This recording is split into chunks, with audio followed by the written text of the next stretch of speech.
Toronto, I really do. I've spent a lot of time there. I've made movies there. I've played with my band there several times. That's right, you have. Yeah. And we're actually going to be back there probably in April, 30 Seconds to Mars. Oh, good. Yeah. Well, I was going to say, we'll at the end, we'll talk about the music thing for sure. I got lots to ask you. Okay, here we go.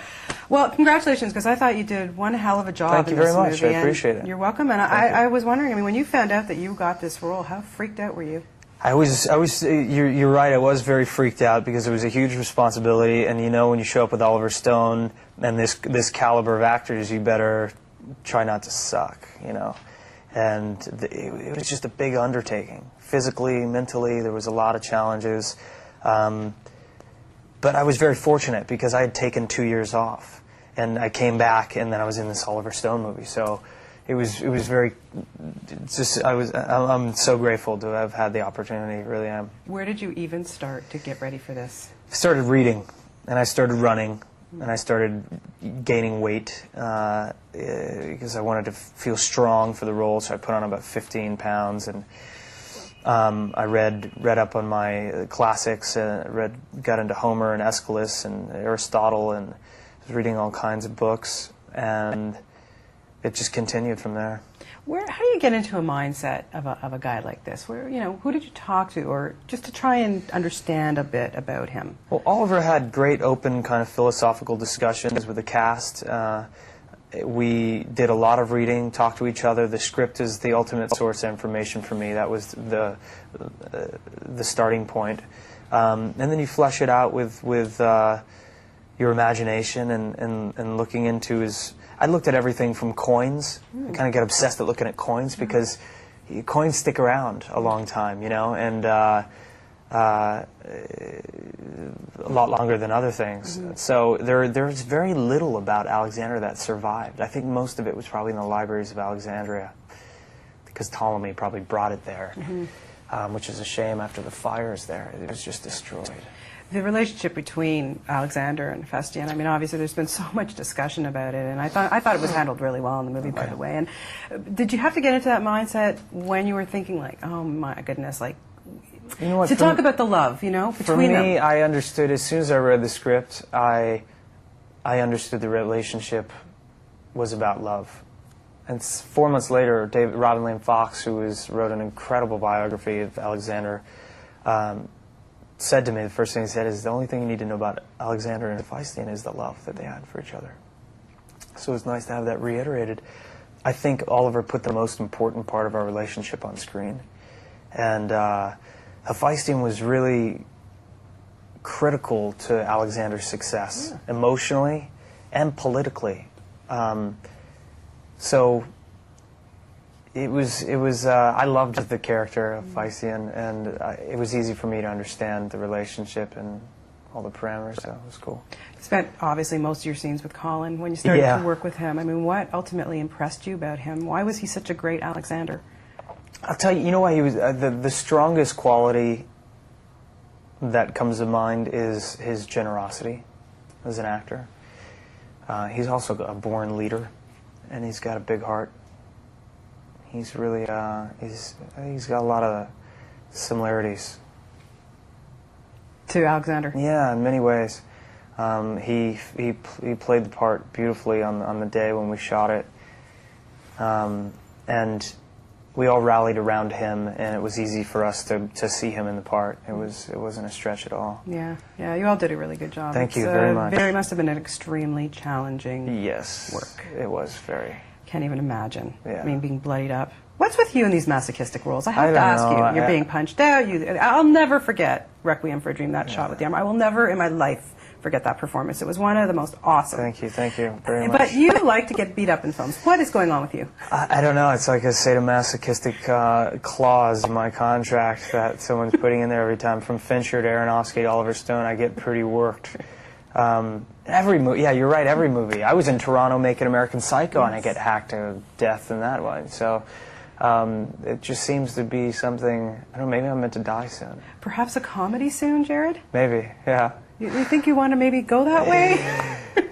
Maybe that would be nice to try someday. Lighten it up a little, Yeah. okay? No, you're great, but lighten it up a little. Yeah. We're tired of seeing you I bad could use stuff. that. Maybe Oliver could use that too. Maybe him and I. Could you imagine him and I doing a comedy? Disaster. No, not at all. I think it'll be Disaster. good. Speaking of Oliver Stone, what is Yeah. it about this man? I mean, what makes him such a great director? Talent above and beyond everything. He's a mad genius. He's like Beethoven or Van Gogh or something. He's crazy and beautiful and chaotic and intelligent, passionate. He's just a fascinating human being. Have you talked to him yet? Not yet. Before, a long time, many years, but not yet this morning. But He's very unique, and he's just tremendous writer. I think obviously we know he's a great director, but his writing is just so beautiful. why do you guys strive so hard to? I mean, you've worked with some great directors, as you mentioned, but what is it about Oliver that just piques everybody's performances? He, I think, is a maverick. He takes chances, and when you kind of can sense that talent and that bravery, it makes you want to go there with him. And we all want to take chances and do something that we're proud of, and he really strives to be great.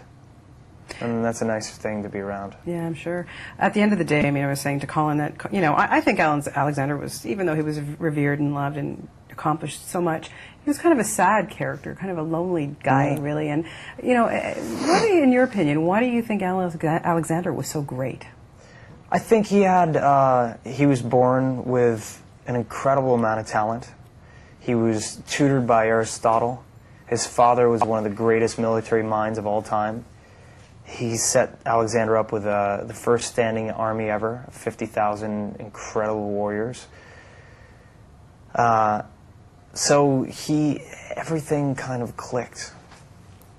You were saying earlier, your career is just, you're just, like I say, such a really fine actor. Thank you so much. Congratulations I on appreciate everything it. that you do. And Thank you. we also have this great music career. So what's going on there? We have a CD or what's going on? I have another CD coming out in April, 30 Seconds to Mars. It's on Virgin Records, and it'll be out soon. God, that's soon. That's only 5 months. Yeah, it's very soon.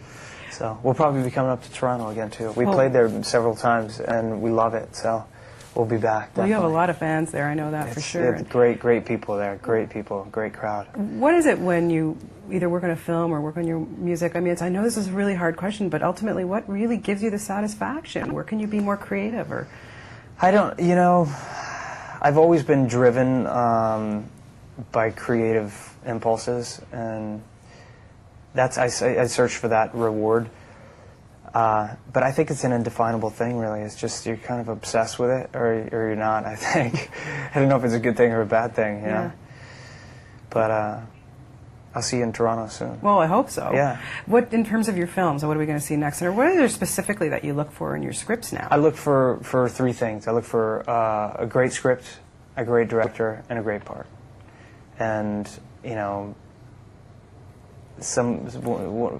this movie definitely falls into that category. So I just did a film called Lord of War with Nick Cage and a director named Andrew Niccol who did Gattaca and Truman Show. Really talented, gifted guy. Is Ethan Hawke in that as well? Ethan Hawke's in it, and Bridget Moynahan, and a bunch of other great actors. It's a really beautiful story. It's something that's never been on screen before. It's about the sale of weapons across the world. Wow. Very important film in a weird way, and the consequences about that. So.